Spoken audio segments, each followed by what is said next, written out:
Olá, meus irmãos, mais uma vez estamos aqui, prosseguindo aí com os nossos estudos, falando agora de Primeira Reis. Bem, o livro de Primeira Reis, nós já vamos entrar no contexto desse estudo, falando da história do rei Salomão. O rei Salomão. O rei Salomão vai ser aquele rei, que vai desfrutar de todas as benesses, daquilo que seu pai Davi deixou, para o trono.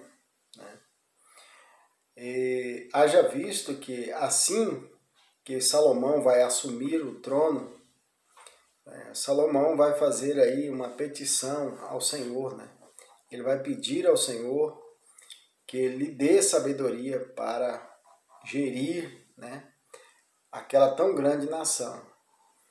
E Deus assim então vai conceder a Salomão muita sabedoria para administrar. E Salomão vai ser um rei admirado até mesmo por grandes reis, por diversos reis. Até mesmo a rainha de Sabá vai até o encontro de Salomão para assim então tirar as suas dúvidas sobre toda a história do que ela ouvia falar do rei Salomão. Ela então assim o admirava muito. Prosseguindo no estudo, falando então de Salomão, o rei que vai assumir o trono aos seus 20 anos, com seus 20 anos de idade, ainda jovem, vai também ter aí a duração do seu reinado por volta de 40 anos também. Mas Salomão, ele pede então a Deus sabedoria, Deus assim então o concede, e ele pega o reino agora, bem abastado, porque haja visto que muitos reis e até mesmo muitos países, assim então estavam sempre, muitas nações levando, das suas riquezas, que assim então muitos ficaram como pagadores de tributos ao rei Davi, estavam sempre ali levando as suas riquezas, ouro, prata, madeira, de forma que Davi deixou tudo bem organizado, o reino bem abastado para Salomão. Davi ele tinha um sonho muito grande, que era o quê? Construir uma morada ao Senhor. O Senhor assim então não permitiu que o rei Davi viesse construir, porque o rei Davi foi aquele rei que lutou muitas batalhas, e venceram todas. E foi um rei que derramou, de fato, muito sangue, porque eram muitos os embates, foram muitos. E Davi saiu vencedor em todos eles. Mas assim então Deus não agradou e não quis que Davi viesse então construir, mas deixou ele ali tudo organizado para que o seu filho assim então o construísse. E Deus deixa bem claro que aquele filho iria construir então a morada do nosso Senhor e Salvador, Deus, Criador dos céus e da terra. É bem de se observar na historiografia bíblica, partindo aí de 1 Reis, depois vem 2 Reis, nós vamos ver lá em 2 Crônicas, Salomão conclui toda a organização e a construção do templo. Deus assim então visita ali o templo e derrama da sua glória sobre aquele lugar. Deus então o agradou daquela forma, da construção que foi bem elaborada, bem planejada. Então Salomão ele vai ser um homem que vai arquitetar toda a organização estrutural para a construção do templo. Salomão ele vai ser o homem articulador.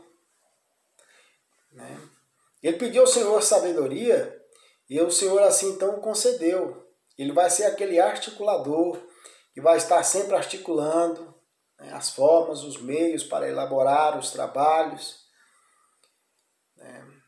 E, no entanto, Salomão ele vai também assim então usufruir de todas as benesses que se possa imaginar, né, do reinado. Ele vai usufruir. E ele não vai esconder nada e nem deixar passar nada em branco. Ele vai usufruir de tudo.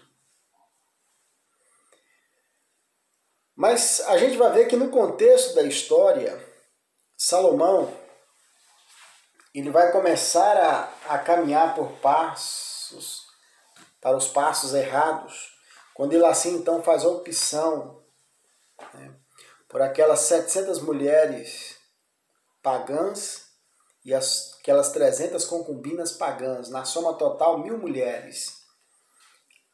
Segundo a Bíblia, segundo a palavra, essas mulheres vão lhe perverter o coração. Essas mulheres vão tirar Salomão do foco ou distanciá-lo da presença de Deus. Então esses foram um dos grandes erros que começa agora a Salomão a se distanciar, a se perder, né, quando assim então acontece. Bem, o reinado de Salomão vai entrar aí por volta do ano, né, do ano 930 a 960, vai ser a média do reinado aí, aonde Salomão vai começar a reinar. Bem, meus amados, o livro de 1 Reis está dividido aí em o reinado de Salomão e a divisão e a queda do reino até Josafá. Bem, vai chegar o momento que Salomão está reinando, mas vai chegar o momento em que o povo, né, assim então, vai começar a sentir o peso da mão. Salomão já foi diferente do seu pai. Salomão ele já pesou a mão sobre o povo.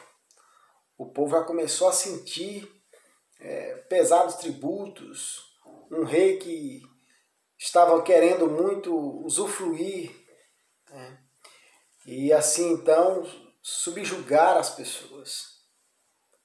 Salomão vai pesar a mão e o povo vai sentir. O povo vai sentir. É tanto que aí vem uma questão interessante. O povo vai sentir e o povo vai começar a clamar. Ou melhor, a reclamar. Mas eu só quero lembrar aos irmãos aqui que quando assim então eles fizeram a opção pela figura do rei, eles foram orientados por Deus. Deus assim então, só recordando nas outras aulas passadas, Deus assim então faz eles lembrarem que eles foram avisados. E agora estão eles reclamando, estão eles chorando. Porque o rei está ali pesando a mão, o rei está pesando demais, está cobrando tributo demais, está subjugando o povo. Mas o povo foi advertido. Agora vem o pagamento do preço justamente por quê? Porque não entenderam, queria porque queriam, então agora aguentem. Então o povo vai reclamar, porque vai chegar o momento em que Salomão tem todo o seu reinado, né? Assim então se envereda pelo caminho, né, daquelas mulheres pagãs e vai se encontrar numa situação em que ele vai se ver distante de Deus, porque ele vai se entregar aos deuses daquelas mulheres. Vai se entregar aos deuses daquelas mulheres. Vai explorar a gente, ou seja, o povo hebreu. O povo vai começar a sentir, o povo vai começar a clamar. E pela forma como estava gerindo e administrando todo o reino de Israel, Deus veio se entristecer muito com as atitudes de Salomão. Porque começou de uma forma assustadora, o povo a se entregar às idolatrias, o povo se corromper, o povo se envolver com as idolatrias e com as imoralidades. Isso veio a entristecer muito o coração de Deus, ao ponto em que o próprio Deus ele vai deixar claro nas Escrituras que a vontade dele era tirar todo o reino da mão do povo de Israel. Mas ele vai deixar bem claro que por amor a Davi ele não iria tirar todas as tribos, né, da descendência de Judá. E a gente sabe que, de acordo com a Bíblia, apenas 2 tribos ficaram com o governo de Judá. Que foi o quê? Benjamim, a tribo de Levi e a tribo de Benjamim. Apenas essas tribos ficaram, ou melhor, a tribo de Judá, corrigindo aqui, irmãos, apenas 2 tribos, Judá e Benjamim, ficaram com o reino do sul de Israel. Porque as outras demais tribos, todas elas vão seguir, né, o outro governo. Porque o reino vai ser dividido, vai chegar o momento da divisão. O reino vai ser dividido. E a gente vai ver que no contexto da divisão do reino, o reino vai ser dividido justamente porque vai chegar o momento de reclamar e o povo vai questionar e vai chegar ali os conselheiros, né? A gente sabe que da descendência de Salomão, né, o seu filho Roboão está ali para assumir o trono. Mas antes que ele venha de vez consolidar o trono, os anciãos começam a dar conselhos a Roboão.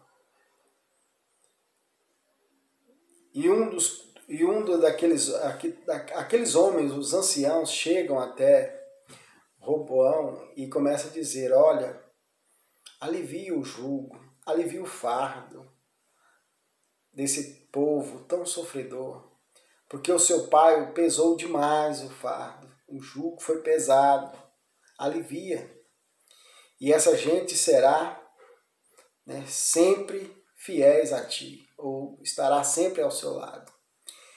E assim então Roboão começa agora a tirar conselhos, né, com os jovens. E os jovens vai dizer o quê? Nada, que descanso o quê? O seu pai usufruiu de todas as benesses, agora é o momento de você usufruir e você vai aliviar? Não, diz a eles que o seu dedo mínimo será o dobro do que foi o seu pai, ou seja, em termos de explorar aquela gente. E o povo sentiu o quê? Ofendido. Aquilo para o povo foi uma ofensa. E com essa atitude de Roboão, vai gerar uma grande revolta no povo, e de uma só vez, praticamente 10 tribos saíram do governo e do domínio de Roboão. E assim então se apegaram a Jeroboão. Jeroboão estava na disputa para também assim então assumir a liderança do governo em Israel. Jeroboão vai ficar com as 10 tribos, né? E toda Israel vai ser dividida em reino do norte e reino do sul. E a gente vai ver que no contexto dessa divisória, a palavra vai nos mostrar que Jeroboão já pegam ali as 10 tribos e já logo confecciona um bezerro de ouro e leva todo o povo a se perverter novamente, ao povo a se afundar na idolatria. Veja, irmãos, quão grave é a situação. O reino de Israel, aí, praticamente, a hegemonia da monarquia, ela teve aí, somando aí com o curso aí do governo de Saul, ele teve 40 anos aí sob o comando do governo, Saul, depois 40 anos sob o comando também o governo Davi, e 40 anos Salomão. Então a unidade da monarquia em Israel praticamente ela teve essa duração bem pequena, 120 anos, né, somando aí os 3 primeiros reis de Israel, 120 anos. Porque a partir de Salomão, o reino já vai ser dividido em reino do norte e reino do sul. E a palavra deixa bem claro que o reino dividido, ele não subsistirá. Então o reino dividido agora já começa a se fragilizar. E a gente vai ver que no contexto histórico, né, o rei está dividido, agora Jeroboão vai reinar com as 10 tribos de Israel, levam as 10 tribos à idolatria, E a gente vai ver que não vai parar só ali aquelas idolatrias. O povo vai prosseguir, afundado na idolatria. Depois vem Onri, Jeroboão II, Onri, e aí segue depois Acabe. E sempre a idolatria está inserida no meio do povo hebreu. Principalmente no Reino do Norte. Agora, irmãos, vejam bem, uma curiosidade aqui. Isso que é o belo da teologia, para a gente entender como que a coisa está sendo elevada aí. A causa da divisão do reino foi o quê? A causa principal da divisão do reino foi justamente o cobrar abusivamente os tributos, subjugando o povo. Então veio aí uma grande revolta e por causa dessas questões a divisão. Agora o belo e o bonito está aí, percebam. O que levou à divisão foi justamente essa ideia de explorar, mas uma coisa, irmãos, sempre estava ali o jogo, o joguete político e também a ideia de que dos ricos, daquelas pessoas abastadas, aquelas pessoas bem equilibradas. Então essas coisas todas plantou no coração do povo que uma ganância, uma ambição por grandezas. E o povo vai praticamente assim, então, que divide o reino e as 10 tribos vão para o reino do norte, elas vão assumir ali as melhores terras de Israel. O reino do norte estava ali as melhores terras, as terras cultiváveis, as terras produtivas, para melhor se produzir, estava no norte de Israel. E o povo então vai prosseguir ali explorando a terra de uma forma assim a não mais respeitar e nem considerar o dia do descanso da terra. O povo praticamente vai trabalhar desacerbadamente, ali com aquela ganância e tendência de querer crescer e viver as luxúrias e as riquezas e as benesses. Mas a palavra de Deus ali, só ressaltando, sempre, a partir do momento em que a monarquia assumiu o comando, Deus sempre colocou os profetas para se posicionar, o profeta para levantar. E a gente vai ver o profeta se levantando, muitos profetas se levantando e profetizando. A exemplo disso, a gente vai ver o profeta Isaías, o profeta Jeremias, o profeta Elias, estavam ali profetizando para que o povo viesse se arrepender, o povo viesse se consertar, o povo viesse se voltar para Deus, deixasse de lado a ambição, a ganância, a avareza, olhasse para as Escrituras, para a palavra, que assim então viesse novamente a considerar e respeitar o dia do descanso da terra. Mas o povo, desesperadamente, nem se dava ouvido àquilo que estava sendo proferido através dos profetas. Mas os profetas estavam sinalizando, vai chegar o dia da cobrança, o dia do juízo de Deus. E assim bem sabemos que pela história bíblica, no ano 722, chega o momento aonde Deus começa agora a ajustar as contas. O Reino do Norte, por ter as suas grandezas ali, as suas riquezas e ser muito próspera e estar vivendo ali a opulência da sua grandeza, das suas riquezas, desperta agora olhares e logo a Assíria vai se despertar o olhar para o Reino do Norte de Israel e assim então ela vai entrar ali com a ideia de escravizar aquela gente. Escravizar e assim então trabalhar o meio ali aonde a Assíria ela entra no Reino do Norte com uma das ideias mais satânicas que se possa imaginar. Qual é a ideia? Ela entrou ali no Reino do Norte com a ideia de trazer o encobrimento, ou seja, trazer a cultura assíria, misturar ali a cultura assíria com o povo hebreu. Ou seja, um povo em que a palavra de Deus sempre disse para que eles fossem um povo separado. A Assíria chega ali com a ideia de trazer a mistura. trazer a mistura, misturar e corromper. Por que nós estamos dizendo isso? Porque de acordo com o contexto bíblico, a gente vai ver, e também na história bíblica, eles chegaram ali com a ideia de pegar as suas filhas e darem as suas filhas a casamento com os homens hebreus e também pegar as mulheres hebreias e misturar com seus filhos.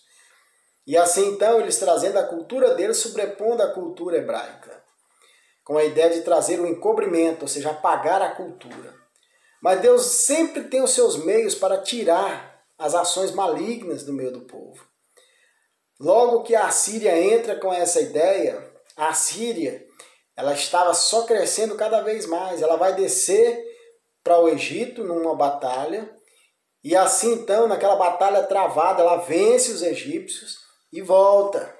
Ao retornar novamente para o seu apogeu, a Assíria vai encontrar um outro grande adversário que está sobrepondo, que é o que? A Babilônia. E ela já fragilizada, ela não consegue vencer a Babilônia. E a Babilônia assim então destrói e assume o comando, a liderança do apogeu do império. Então a Babilônia vai assumir. E a Babilônia ela já entra com uma ideia diferenciada, ela não entra com esse pensamento de mistura e do encobrimento. Ela já entra com a ideia de trazer cativo. Então a Babilônia ela já entra com a ideia de trazer cativo. E assim então ela vai forjar a ideia de trazer o povo cativo, ou seja, para trabalhar nos ricos d'água, nos jardins suspensos da Babilônia. Então na primeira deportação, que segundo os estudiosos, aí, os biblistas, colocaram o ano da primeira deportação como sendo o ano 680. E logo vem a segunda deportação, vai dar no ano 606. E depois vem a terceira deportação já no ano 586. E nesse ano 586, o sul de Israel também é levado cativo. Bem, meus queridos, mas o que eu quero enfatizar aqui, no contexto ainda, falando um pouco da Síria, que invade ali o Reino do Norte no ano 722, a Síria ela entra com a ideia maligna dessa mistura, e dessa mistura vai nascer aquela contenda que a gente vê lá em João no capítulo 4, verso 23. Quando ele chega ali conversando com aquela mulher, a mulher diz: uai, mas como que tu, sendo judeu, vem conversar com samaritano? Porque naquele tempo existia uma intriga entre judeus e samaritanos, oriundo dessa mestiça, dessa mistura aí. Porque os samaritanos eram judeus mestiços, misturados aí com os povos assírios, povos gentílicos aí. Então aí tinha aquela rivalidade entre o judeu puro com o judeu mestiço, oriundo dessa questão. Então é algo curioso quando a gente vai estudar a Bíblia, a gente vê essas questões. Então a gente vê que o reino agora do norte é levado cativo, e logo nós vamos ver que nas outras demais deportações também até o sul de Israel vai ser levado cativo. Mas bem, meus queridos, esse assunto serão os assuntos das nossas próximas aulas, que nós vamos estar comentando, segundo as Reis, e assim então entrar em Primeiras Crônicas. Mas fica aqui a nossa aula de hoje aí, de Primeiras Reis, falando aí sobre o reinado de Salomão, que foi um rei que, embora pediu sabedoria a Deus, mas por se entregar às riquezas e até mesmo às benesses da vida, deixou com que as mulheres lhe pervertessem o coração, lhe distanciando dos projetos e da vontade de Deus. Muito embora, através dos dois escritos, Eclesiastes e o livro de Provérbios, a gente vê que Salomão dá uma ideia de arrependimento, de arrependido. Mas a gente vê que ele se perdeu nos contextos aí das grandiosidades, das grandezas, ele se perdeu. Até mesmo deixando com que aquelas mulheres lhe pervertessem o coração. E a gente vê também que no desfecho aí, por explorar o povo, por sugar aquela gente, e assim então o seu filho querer também continuar com a mesma ideia de continuar explorando, causou uma grande revolta e divisão entre o povo hebreu. E o povo se encontra dividido em Reino do Norte e Reino do Sul. Bem, meus amados, ficam aqui essa aula de hoje, que Deus os abençoe, a todos os nossos irmãos, né? Continue estudando, se dedicando, porque é muito válido. Todo o trabalho e esforço dos irmãos são pontuados, certo? Estarei lançando aí os nossos exercícios de fixação lá na plataforma, que os irmãos estejam verificando lá e assim estão respondendo, e que Deus os abençoe. Até a nossa próxima aula.